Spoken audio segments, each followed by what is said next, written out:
Blessings, everyone, and welcome to another story time with Kanita, where I tell true crime stories and Bible stories. Today is going to be a true crime story, and this is the case of Leonarda Ciancuilli, or other known as the soapmaker of Correggio.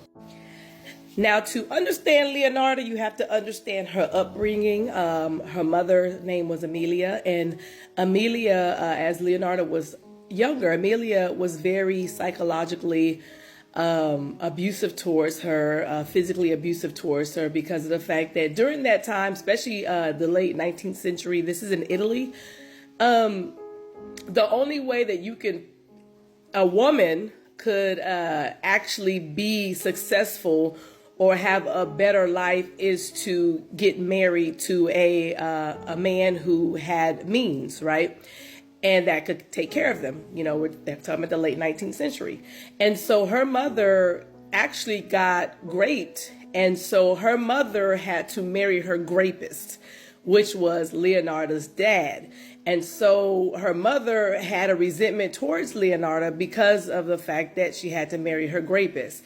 Understand that her father was an alcoholic. He was a drunk. He would abuse Amelia physically, emotionally, sexually, and then he was jobless. He was a jobless mess of a man, so he was a hot mess. He would beat and force himself onto Amelia throughout even the duration of her pregnancy, and often until he died 6 years following their wedding.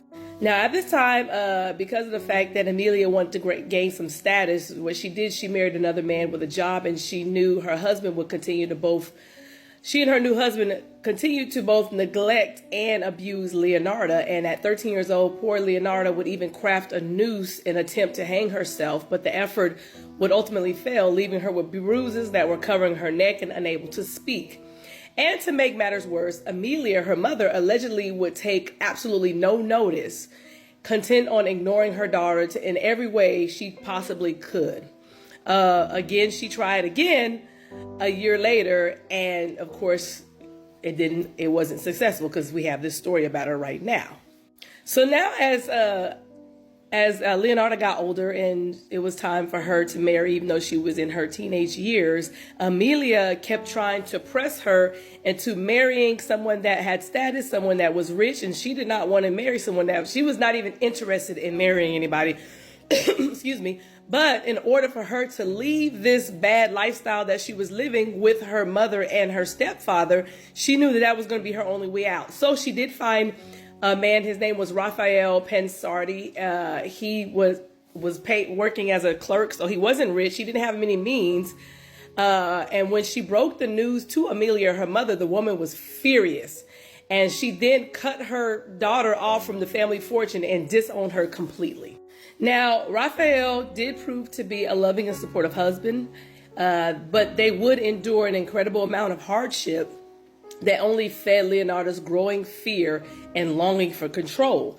Now, out of 17 pregnancies she underwent, 3 resulted in miscarriages, 10 died as young children, and only 4 would survive into adulthood.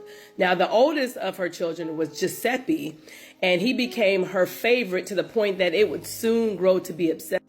All right, child. So this is when Leonarda had started turning to this life of crime. So she was living in Potenza with Raphael's family, and she worked as a janitor for a bank. And so she would attempt to write herself an account filled with an exorbitant amount of money, and this landed her into an all-female prison because of fraud.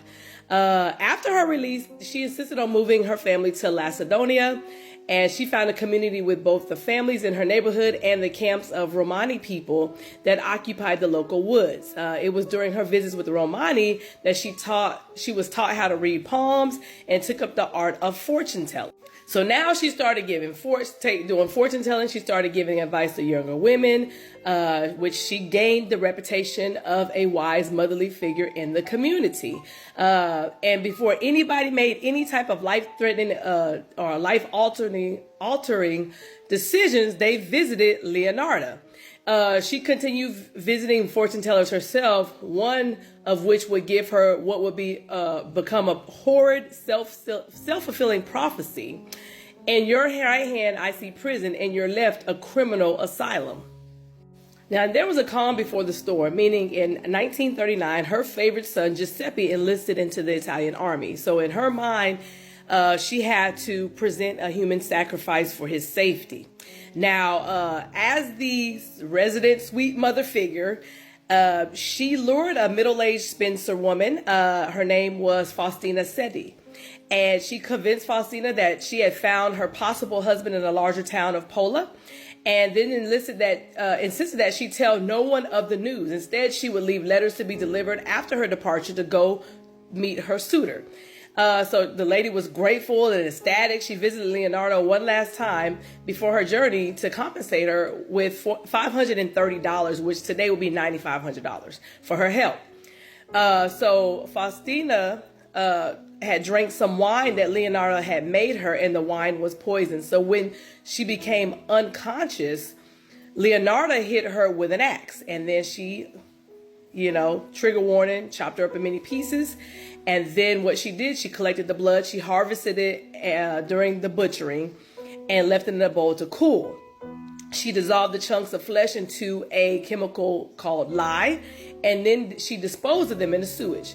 Now, the blood was then baked in the oven, which dried into a powder that she mixed with a regular flour, sugar, milk, and whatnot to create delectable little tea cakes. Now, these tea cakes would be fed to not only her neighbors and numerous friends, but she and Giuseppe would eat them as well.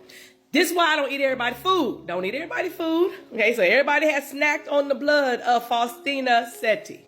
Her next victim was a renowned soprano opera singer, Virginia Carcapio. And this time what she did, she used the same methods, but this time she made her into a soap, and then she gave the human sacrifice to her friends or sold it to other visitors, and then she used some of the soap for herself. Her third victim, same thing, was Clementina Sovi.